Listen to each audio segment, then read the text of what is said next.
Shalom Ubrachá. Nossa Parashá nos conta, entre muitos assuntos muito interessantes, sobre um tema que é chamado em hebraico de Biot Asurot, ou seja, relações proibidas. E agora vamos entrar no lado oculto das relações proibidas. Nós sabemos que quando Hashem criou o mundo, ele primeiro criou tudo e depois, por último, nos criou. Ele fez um homem de terra que ele tinha, diz o Zohar, que ele tinha dois lados. Tinha um lado homem e um lado mulher. E sempre as mulheres vão falar que elas eram o lado da frente, mas aí não tem problema. O Zohar não especifica qual era o lado da frente. Mas a palavra tzela, que foi traduziram errado como costela, porque a palavra tzela é uma palavra genérica que quer dizer lado. Então, tinha um lado da frente, tinha dois lados, não, os dois eram... não tinha como saber qual era o lado da frente, qual era o lado de trás, mas tem uma palavra tzlaot Mishkan, os lados do Mishkan. Então essa palavra tzela é usada para lado. Traduzindo como costela não tem a ver com a gente. Isso foi 500 anos atrás. Os padres católicos nunca tinham visto um judeu na vida. Eles traduziram dessa maneira. Eles devem ter pego já dos erros que os gregos antigos fizeram, dos erros do latim e do grego. Quer dizer, sem eles já acrescentaram erros a erros, mas a Hashem não criou a Eva da costela do Adão. Hashem simplesmente Deus separou os dois lados, lado homem e lado mulher. Mas então por que primeiro Deus criou tudo? E se o homem é o objetivo da criação, Deus criou tudo por causa de nós. Então por que Ele não criou a gente em primeiro lugar? Porque Ele deixou para nos criar em último lugar. Dizem nossos sábios duas explicações para isso. Uma explicação mais simples, que quando você convida alguém para sua casa, você primeiro prepara tudo e depois o convidado chega. Então Hashem primeiro preparou o mundo e depois nos trouxe para usufruir. E a segunda explicação é que se a gente se comporta errado, o mau comportamento é por causa da prepotência. Sempre a pessoa se acha, na hora que a pessoa se acha mais do que precisa, ele acha que para ele é permitido fazer coisas que não precisa. Se não precisa é uma linguagem delicada, vocês me entendem. Que não deve, quer dizer. Então, para essa pessoa, o que você vai falar? Você vai dizer assim: olha, até um pernilongo foi criado antes de você. Quer dizer, o que você acha que você é? Que você está tão folgado, está pisando em todo mundo, está fazendo tudo que não deve? Você não é nada. Até um pernilongo foi criado antes de você. Isso, assim diz o Midrash. Por isso que Hashem criou o pernilongo antes de criar o homem. Aí, a continuação. Oi.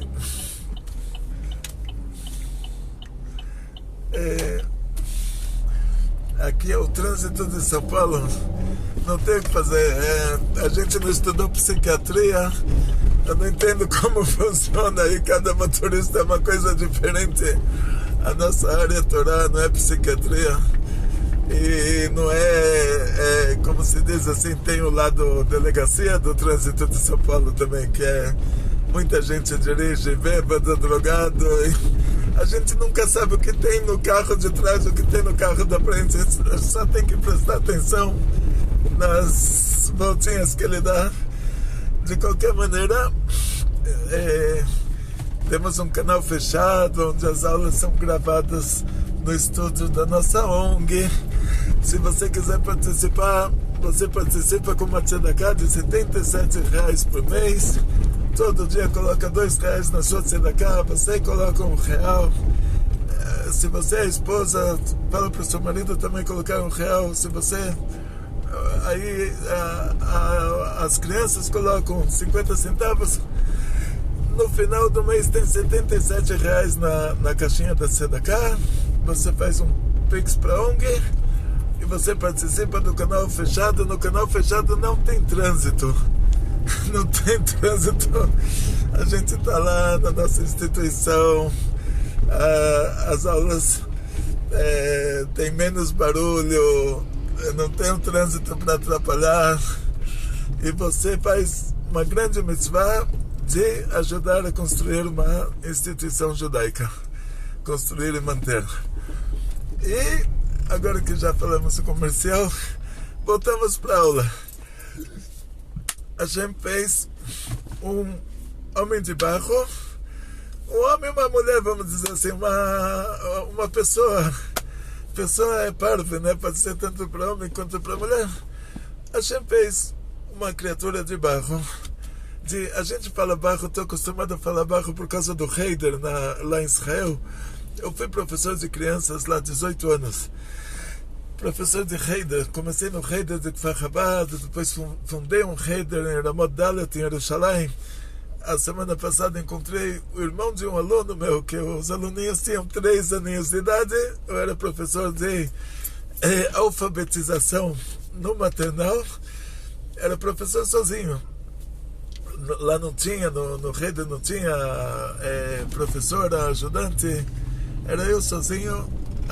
Em algumas situações tinham 32 crianças na classe, mas, Baruch Hashem, os milagres eram muito grandes e as crianças hoje já têm filhos e todos casados, todos os alunos já, sempre que eu me encontro com o aluno, ele fala: Rebbe, o senhor foi o único na minha vida que me ensinou uma coisa que não tem como contestar, que o Aleph é Aleph, o Bet é Bet. Ensinei eles a ler em hebraico. Isso não tem como contestar. O resto, tudo que aprenderam, tem uma opinião sim, tem uma opinião sim, mas isso, o Aleph Bet não tem como contestar. De qualquer maneira, quando eu contava para achar para eles, aí tinha assim como contestar, porque eu adequava um pouquinho ao entendimento da criança. Hashem criou uma pessoa de terra, não foi de barro. Mas a gente falava para as crianças, Hashem criou o homem de barro. Por quê? Porque a criança, na mentalidade dela, ela entende que dá para fazer moldar uma pessoa em barro. Mas se fosse em terra, a terra ela cai. Então o costume assim. Mas Hashem fez uma pessoa de terra e está escrito: Vaifach be'apav nishmat chaim. E soprou nas suas narinas uma alma vida. Esse soprou, diz o Zohar, que é só o raciocínio da coisa. Hashem não soprou. E o raciocínio é manda nafach metoche nafach. Que a pessoa que sopra, porque a Torá usou a linguagem soprou e não colocou? Porque a pessoa que sopra o que tem dentro, para te mostrar que a nossa alma é uma parte de Deus. E se o soprou é só o raciocínio, as narinas também é o raciocínio, porque se não soprou, não entrou nas narinas. E por que precisava da palavra narinas? Para te mostrar que essa parte de Deus, que é a nossa alma, ela se divide dentro de nós em aspecto. Dentro de nós não, dentro de nós já está dividido. Lá naquela criatura que Deus criou no 6º dia, depois que criou tudo, naquela pessoa de terra, as narinas representam que essa alma que Deus colocou, que é uma parte de Deus, ela já pega, antes de entrar na pessoa, ela já entrou naquela pessoa de terra, no aspecto masculino e no aspecto feminino. Quer dizer, aquela pessoa de terra continha 2 pessoas, e um aspecto era masculino, um aspecto feminino. Depois Deus separou essa pessoa entre Adão e Eva. No começo a pessoa inteira era chamada de Adão, por isso Adão é uma linguagem plural, e depois foi separado a metade que se chamava Havá, que foi chamada a mãe de toda criatura. Mas a alma continuou uma alma só. Uma alma só com 2 aspectos. Aspecto masculino, aspecto feminino. Mas a linguagem, o diuk, como se fala, o pontinho aqui principal da linguagem, porque está escrito vaifar, que ele soprou no singular, e depois beapav no plural, nas suas narinas no plural, ele podia ter feito ou tudo no singular, ou tudo no plural, mas está te dizendo assim, é uma alma no singular, que ela recebe dois aspectos no plural, mas é uma alma só. Então o marido e a mulher, eles são uma alma só. E se o marido e a mulher não são duas metades da mesma alma, vamos dizer assim, aí para Hashem fazer um milagre, para eles viverem com Shalom Bait a vida inteira, quer dizer, para esse casamento continuar a vida inteira, Hashem tem que fazer um milagre nível milagre do Kriyat Yam Suf, desse nível. E qual que era a característica do milagre da abertura do Mar Vermelho, do Kriyat Yam Suf?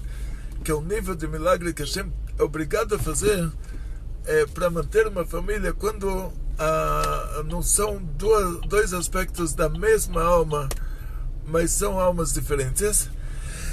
Porque no Mar Vermelho a temperatura é 40 a 50 graus.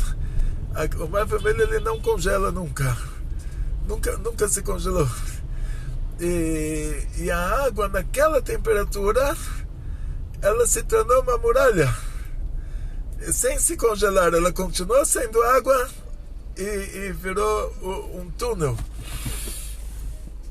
Então, por causa desse detalhe, esse nível de milagre, quer dizer que a mulher continua com a personalidade dela, o homem continua com a personalidade dele, e mesmo assim os dois vivem em harmonia, mesmo que eles não encaixam um no outro.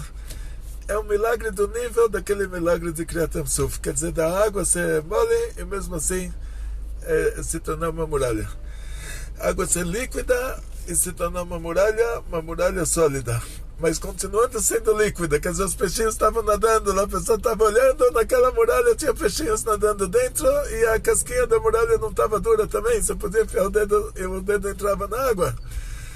Então é uma coisa assim, um milagre, né? A gente não tem como, de uma maneira natural, a gente não tem como fazer isso.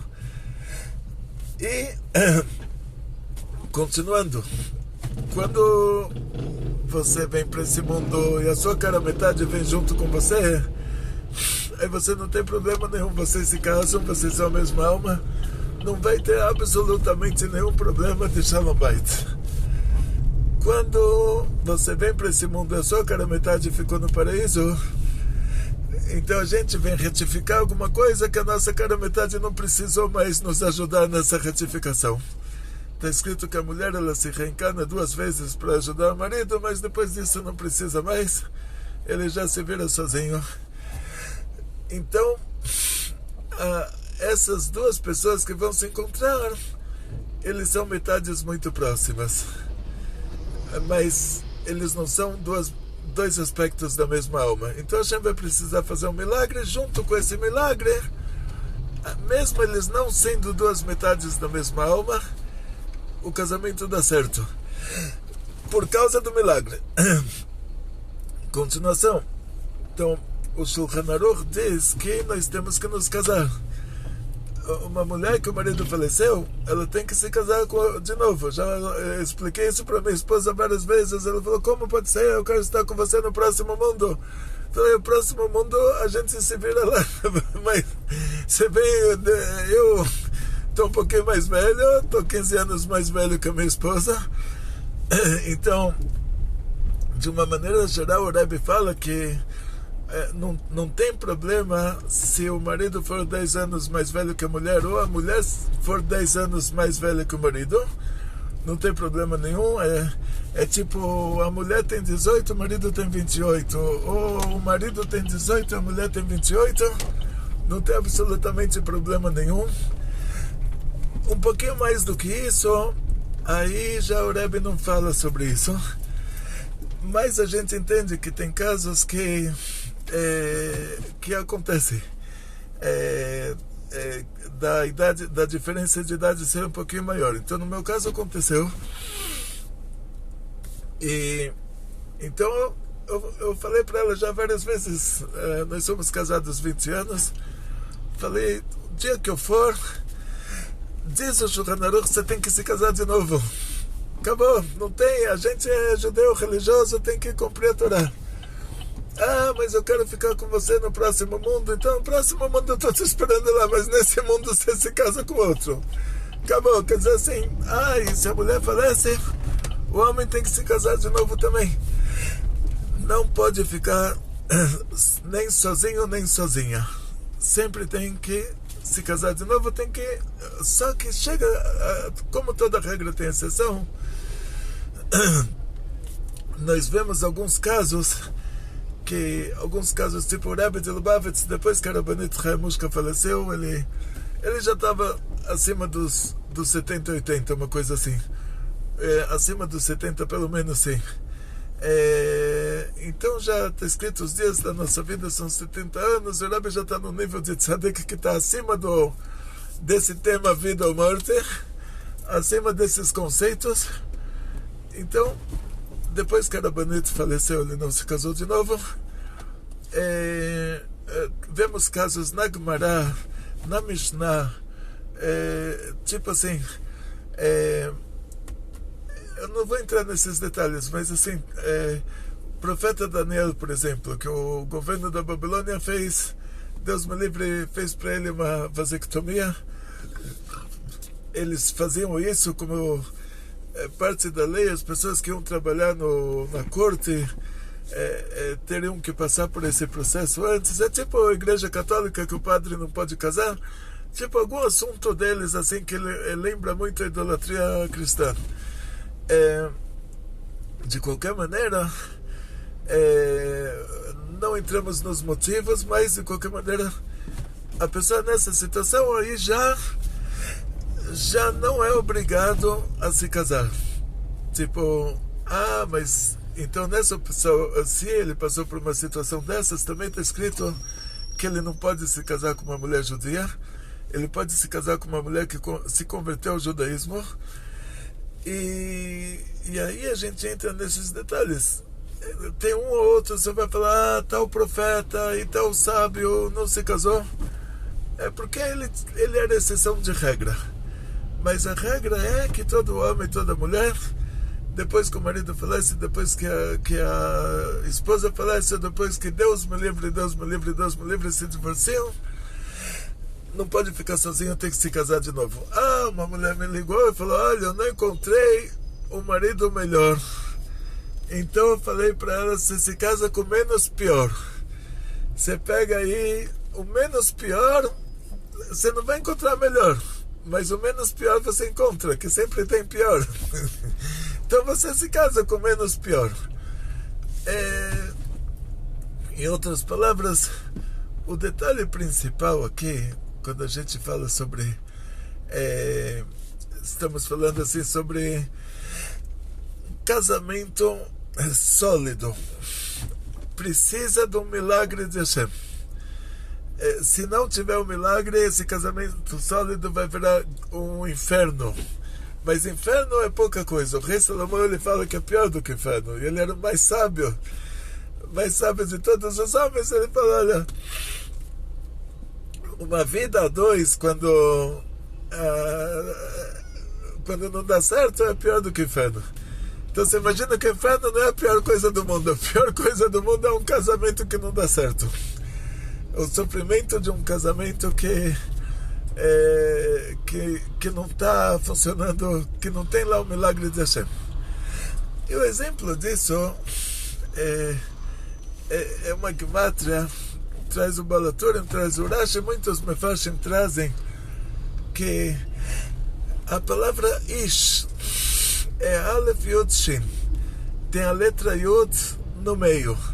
Começa com a letra Aleph, termina com a letra Shin, e no meio tem a letra Yud, que é a primeira letra do nome de Hashem, do nome de Deus. A palavra Isha, agora também, Agora é o problema mais, fica mais assim. A palavra Isha, ela Aleph Shin Rei, que a última letra é a letra Rei, que é a última letra do nome de Hashem, do nome de Deus. Então, o Yud da palavra Ish e o Rei da palavra Isha juntos formam Yud Kei, que é o nome de Hashem. E dizem nossos sábios, quando você tira Deus do casal, aí o que sobra? Tirou o Yud da palavra Ish, sobra a palavra Esh. Esh quer dizer fogo. Tirou o Rei da palavra Isha, sobra também a palavra Esh. Esh quer dizer fogo. Então tirou o nome de Deus da palavra homem, a letra do nome de Deus da palavra homem, tirou a letra do nome de Deus da palavra mulher, ficou fogo com fogo. E fogo com fogo é pior do que o inferno, porque o inferno é só fogo. E lá no casamento que não dá certo, é fogo. É o inferno em dobro. Então, em frente, a Torá já nos dá receita para como ter a bênção divina no nosso casamento, como ter aqui não se trata de uma bênção, aqui a gente precisa de um verdadeiro milagre, mas não é um milagrezinho, não é que você acorda de manhã e você fala, eu preciso de R$5 para o metrô. Não é um milagrezinho, você encontra R$5 na rua, você fala, podia ter pedido $100, mas $100 já é um milagre maior. A estatística de uma pessoa perder R$5 na rua é maior do que a estatística da pessoa perder $100. Então o milagre de você encontrar R$5 é um milagre menor do que o milagre de você encontrar $100. Então, só que no caso do marido e mulher, é um milagre tão grande que você precisa, mas tão grande, que ele é no nível de um milagre que aconteceu uma vez em toda a nossa história como povo, 3.334 anos. É o milagre da abertura do Mar Vermelho. É um milagre onde a água, continuando sendo água, ela virou uma muralha. E você enfia o dedo na muralha, você está enfiando o dedo na água, e os peixinhos vêm ver o que você tem no seu dedo. E ela está lá, a muralha. Uma muralha que a água continua sendo água e mesmo assim ela é uma muralha. Então um milagre desse nível você precisa ter para que o casamento dê certo, quando as duas pessoas não são o lado masculino e o lado feminino da alma. E para isso a Torá já te ajuda, já fala, olha, você quer um milagrão desse, você quer um milagre desse tamanho? Primeiro de tudo, nós somos a criação de Hashem, e a Torá é um manual de instruções. E nós gravamos as aulas em muitas situações, e tem situações que não tem uma tomada para carregar o telefone. Então eu comprei uma bateria externa. E eu com 63 anos, para entender alguma coisa de informática, já... Na época que eu era pequeno, a gente escrevia com lápis e papel, não tinha toda essa informática de hoje. Então eu comprei uma bateria externa e não descobri como se usa ela, imagina. Até que eu vi no manual de instruções que tem que deixar ela carregada 12 horas em seguida e só depois ela funciona. E eu já tinha pego o endereço da loja para devolver. Entrei no Google da loja, eu vi um lugar, Deus me livre, é bem assim, uma casa semi-abandonada, e aí eu já comecei a sofrer. Eu já falei, uau, tá vendo, já me deram um golpe, olha quem me vendeu, é uma casa semi-abandonada, já peguei o endereço, é num lugar que é uma região que nem polícia entra, e o negócio não tá, e a bateria externa não tá funcionando. Um golpe, já estava sofrendo. Até que eu li o manual de instruções, eu parei de sofrer. E lá estava escrito, olha, você tem que deixar essa bateria carregando 12 horas. E ontem, depois que eu sofri a tarde inteira, e aí eu falei, tá bom, li o manual de instruções, me salvou a vida, eu vou parar de sofrer agora. deixei a bateria carregando a noite inteira, acordei de manhã, ela está hiper, mega, super carregada, viva, ressuscitada. Se não fosse o manual de instruções, não saberia como usar, ia mandar de volta, ia causar um prejuízo para quem me vendeu, que também é errado. O fato de você devolver uma coisa que você não soube como usar, também entra em pergunta se você está roubando ou não. Se isso é considerado roubo, porque você está causando um prejuízo para uma pessoa por motivo seu. Então a gente tem a obrigação de ler o manual de instruções. E quanto mais, se até para uma bateria externa a gente tem que ler o manual de instruções, quanto mais, nós que somos a criatura de Hashem nos criou. As nossas configurações de fábrica são divinas. E Hashem nos deu a Torá, que é o nosso manual de instruções. E a Torá, ela não chega para a gente em chinês como o manual de instruções da bateria externa, que aí a gente tem que entrar no YouTube, procurar isso em português. Ela chega já na língua que você precisa. E a Torá é o nosso manual de instruções. E a nossa Parashá te fala explicitamente com quem você pode casar, com quem você não pode casar. Aonde Hashem colocou a sua outra metade e aonde Hashem não colocou a sua outra metade. E se você se casar com a pessoa que a Torá está dizendo que é proibido você se casar com ela, você vai ter dois problemas. O primeiro problema é que você sabe que essa não é a sua cara metade. Quer dizer, você sabe que você está casando com alguém que não tem uma sincronização espiritual com você. E aí você precisa de um milagre nível abertura do mar vermelho para que esse casamento continue existindo. E o segundo problema é que Hashem não vai te fazer esse milagre, porque a Torá já te falou que, olha, essa categoria de casamento não é permitida para você. Então vamos lá.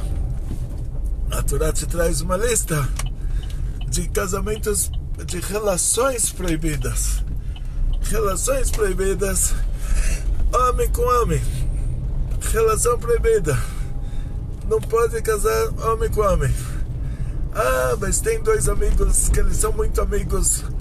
E eles são muito amigos, então eu sou muito amigo do meu pai, sou muito amigo da minha mãe, sou muito amigo da minha filha, sou muito amigo do meu filho, sou muito amigo do meu irmão, sou muito amigo da minha irmã, e não é por isso que eu vou dormir com um deles. Certo? Essa é a regra. Você pode ser muito amigo de quem você quiser, mas beijos e abraços é só dentro dos limites de tradição do país. Tem país que você dá um beijo, um abraço, um beijo. Tem país que você só dá a mão. Tem país que você faz assim. Então, aí tem que ser dentro do... Não pode ser um beijo, um abraço diferente. A pessoa não pode ficar aí, como se fala em São Paulo, se usa uma expressão, se amassando. Aí é uma expressão, a gente ouve isso, né? A pessoa não pode ficar se amassando com alguém que não é o marido dela, a esposa dele, quer dizer que não é o cônjuge. Continuação da nossa história.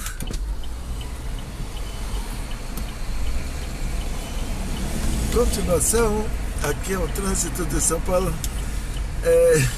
Vocês me desculpam, Adão jogou a culpa na Eva. A Eva jogou a culpa na cobra, eu jogo a culpa no trânsito. A culpa é minha, eu coloco ela em quem eu quero. É muito bom, muito boa ideia. De qualquer maneira, aqui vai a continuação agora. A Torá já te traz a lista do que é proibido. Homem com animal, mulher com animal. E não pense que não existem essas coisas. A gente nunca imaginou que existissem coisas assim. Uma vez eu morava em Haifa, né? Morei em Israel durante 24 anos. Fui professor de crianças pequenas durante 18 anos. E uma época eu morava na Cisjordânia.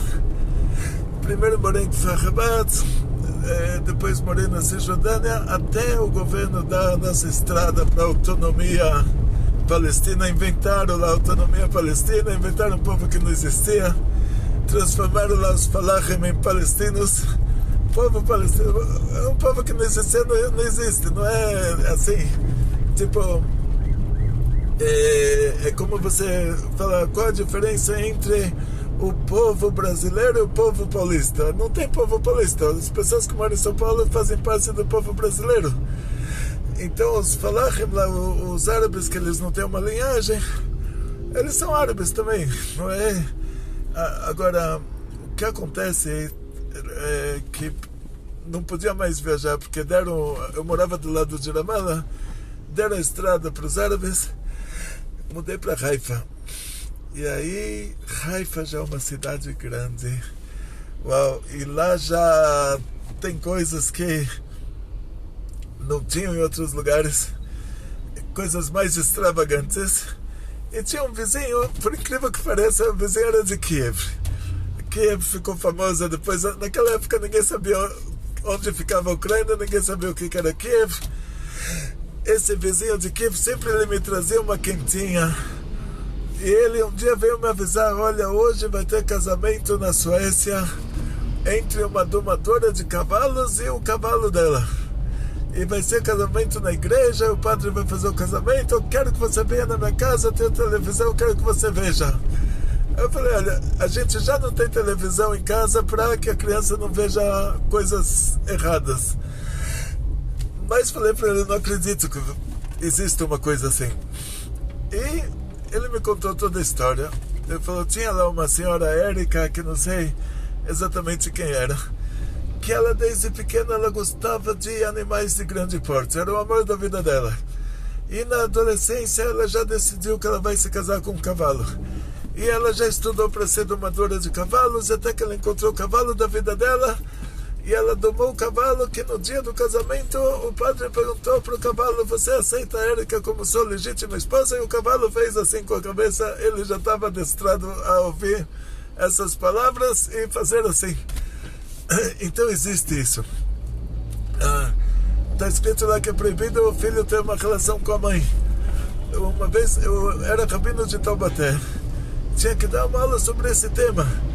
Eu falei: não pode ser que tenha uma coisa assim, porque a pessoa, por natureza humana, ele não tem assim, Deus me livre, o amor de mãe não é amor de marido e mulher, é outra categoria de amor. Então naquela época já tinha Google, aí eu falei: então primeiro tinha Alta Vista, né? Mas eu já peguei essa pesquisa, eu já fiz no Google. Aí o trânsito de São Paulo, o Adão jogou a culpa na Eva no trânsito. Eu não sei, já esqueci até a cobra de tanto que o trânsito aqui é louco, que já esqueci da cobra.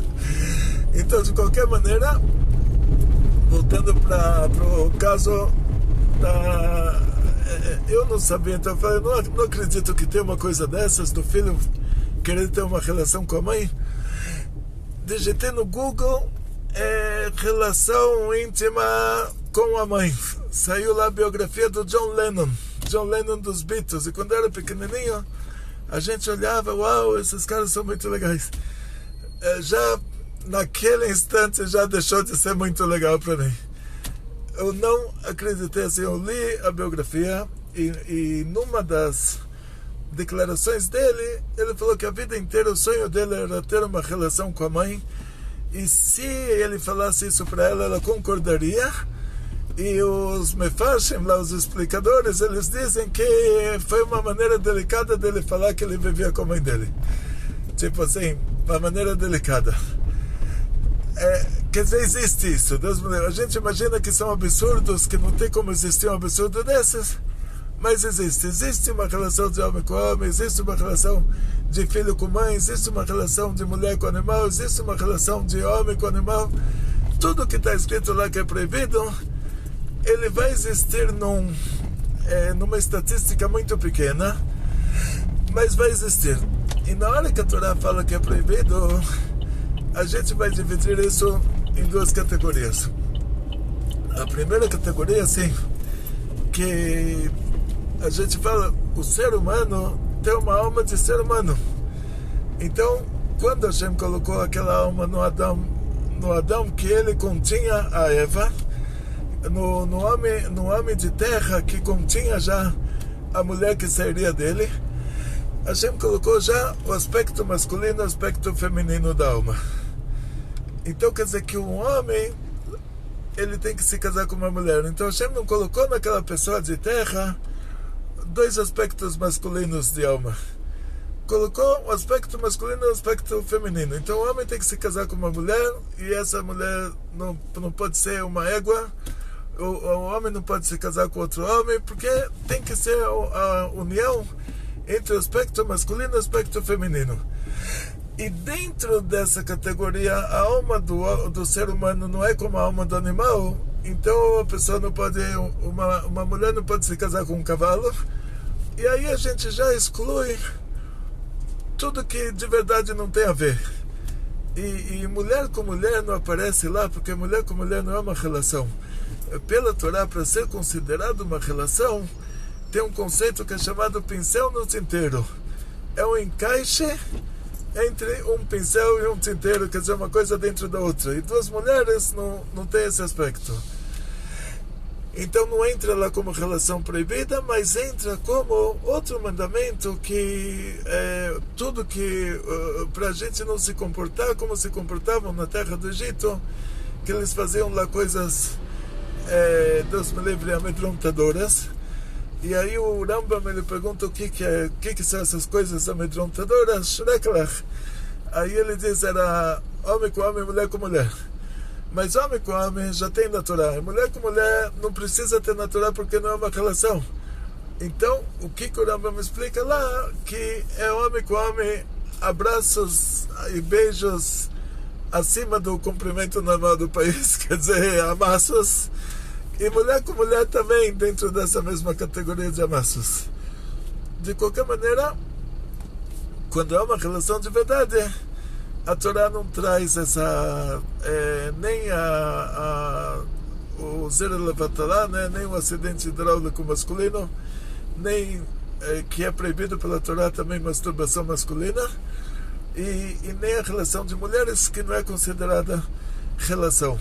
Então a Torá só traz o que é pincel no tinteiro, quer dizer, a masturbação masculina, que ela é proibida em outro lugar, que o Ervelnen, eles fizeram isso, está escrito, fizeram mal de acordo com a visão divina. E a mulher com mulher que se encaixa de não se comportar como as egípcias. E a Torá só traz na nossa parashá agora, Kedushim, a lista de relações pincel no tinteiro. Relações que tem um encaixe. Então vamos descartar tudo que tem a ver homem com homem, homem com animal, mulher com animal, que não, aqui a categoria de almas já não é a mesma. Agora, entrando nas relações que elas têm o aspecto masculino e o aspecto feminino, quer dizer, aí Hashem nunca colocaria a sua cara metade numa relação proibida para você.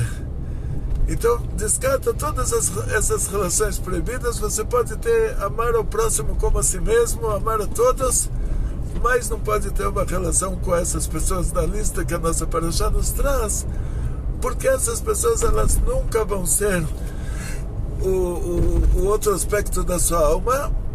E não só isso, que o milagre que a gente precisa de Hashem, quando a pessoa não é o outro aspecto da nossa alma, a gente tem que se casar. Não conseguiu encontrar o melhor, que é o aspecto feminino da sua alma se você é um homem, o aspecto masculino da sua alma se você é uma mulher. Não conseguiu encontrar o melhor, casa com menos pior. Mas para dar certo o casamento com menos pior, aí você tem que ter um milagre divino, e o milagre divino do nível do maior milagre que aconteceu na humanidade, que é a abertura do Mar Vermelho. E esse milagre não vai acontecer em uma relação que se encontra naquela lista de relações proibidas. E então você descarta tudo que tem lá. Ou seja, a partir disso, você vai procurar o marido menos pior ou a esposa menos pior. Primeiro pega aquela lista, descarta tudo que não pode. Depois, dentro do que pode, você vai ter que procurar o menos pior. Essa é a regra. E depois que você se casar, você tem que ter muita paciência, saber que isso, o que aconteceu, o que era permitido pela Torá, depois que passa a lua de mel, depois que passam 7 anos bons, aí tem que ter sempre paciência a vida inteira, amor e carinho, sempre despertar o amor cada vez mais. A nossa alma está cada vez mais jovem, reluzente e refinada. Então o nosso amor pela nossa cara metade tem que aumentar de acordo com a alma que vai se refinando. Agora chegamos no nosso centro da cultura judaica. Está aqui o nosso querido Hillel. Já abriu os portões para a gente e vai mostrar para vocês hoje, como está hoje em tempo real o nosso centro da cultura judaica. Hoje, nosso querido Hillel, pode pegar e mostrar nosso centro da cultura judaica inteiro. E Shalom Vrachá.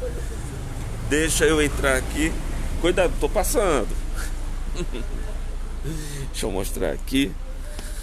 Então, gente, olha só, nós temos... Vou dar uma voltinha aqui. Nossa diretora tá nos chamando. Só um instante. Olha quem nós... Shalom Vrachá. Shalom Vrachá. Tudo bem com vocês? Então hoje nós temos visitas aqui na ONG. Ontem tivemos, hoje temos de novo o Sr. Yosef, nosso amigo da ONG. Shalom. Fala um pouco sobre amigos da ONG, Sr. Yosef. Chama as pessoas para ser amigos. Olha, eu vou dizer uma coisa para vocês aqui. Aqui é um pedacinho do céu para todos os judeus, para aqueles que amam o judaísmo e para aqueles que atendem o chamado de Hashem.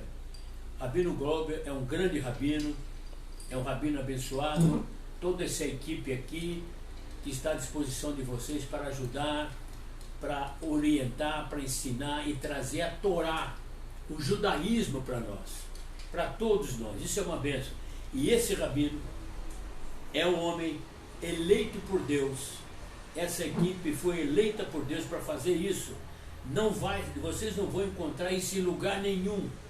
Somente aqui, com essa equipe e com o Rabino Glober à nossa frente, nos orientando, nos ensinando e trazendo a verdade para nós. Aqueles que sentem no coração a necessidade, venham para cá e não esqueçam de ajudar. Tem que ajudar financeiramente, porque aqui é como o Rabino fala, Deus ele devolve com bênçãos, com parnassá, com saúde, com paz e prosperidade. Amém. Baruch Hashem. Obrigada, Sr. Yosef. Então assim, nós temos o grupo Amigos da ONG. Então você que está assistindo essa aula hoje, assistiu até o final, parabéns. Então assim, vem para cá ser Amigos da ONG. A gente tem um grupo fechado no WhatsApp, qual o Sr. Yosef faz parte, várias outras pessoas fazem parte, onde o aluno pergunta e o rabino responde. Então assim, a gente está chamando vocês também, se vocês querem ter uma sala de aula virtual dentro do WhatsApp, onde vocês estudam Torá nos canais, no canal aberto ou em qualquer outro lugar, e tem suas dúvidas para serem respondidas, vem fazer parte do Amigos da ONG e lá o Rabino Glober vai responder todas as suas perguntas. Temos 3 cursos lá também, Teilim, Cabala dos Teilim, nós temos o curso de hebraico clássico, alfabetização, e o da 10 Sefirot. Então vem para cá fazer parte, muito obrigado, tudo de bom, Shalom. Amém, amém. Olha, e agora o principal. Olha quem está aqui, vem cá, do lado da porta agora. Agora do lado do céu. O meu irmão já está lá no quarto, já está lá no carro. Nosso queridíssimo. O meu irmão. Nós estamos com a Baruch Haba, nosso queridíssimo senhor. Semelhança. Na foto de um dos maiores rabinos de Israel. Olha que coisa linda, mas é a cara mesmo. É meu irmão. Olha, muito parabéns, muito bom. Parabéns. Senhor Yosef, muito obrigado pela sua visita. O Khalil, deixa o Khalil falar alguma coisinha nessa parte gráfica. Fala alguma coisa aí, Khalil. Hoje a gente está aqui para gravar mais uma aula de hebraico. Opa! A gente vai continuar o curso, terminar aí o curso de hebraico. Cavalo dos Teilim também hoje. Hoje é Teilim. Cavalo dos Hoje é Teilim Teilim. e a gente tem o curso também do Patachelharro. Quem tiver Verdade. interesse em entrar nos cursos, fale em contato com a Ima, com a Rivka e faça parte. Amém. Amém. Muito obrigado para todos. Então, muito sucesso, muita saúde, muito dinheiro, muitas felicidades. Atzlacha, briut, panasá, bechefa e muita alegria. E conto! Todo!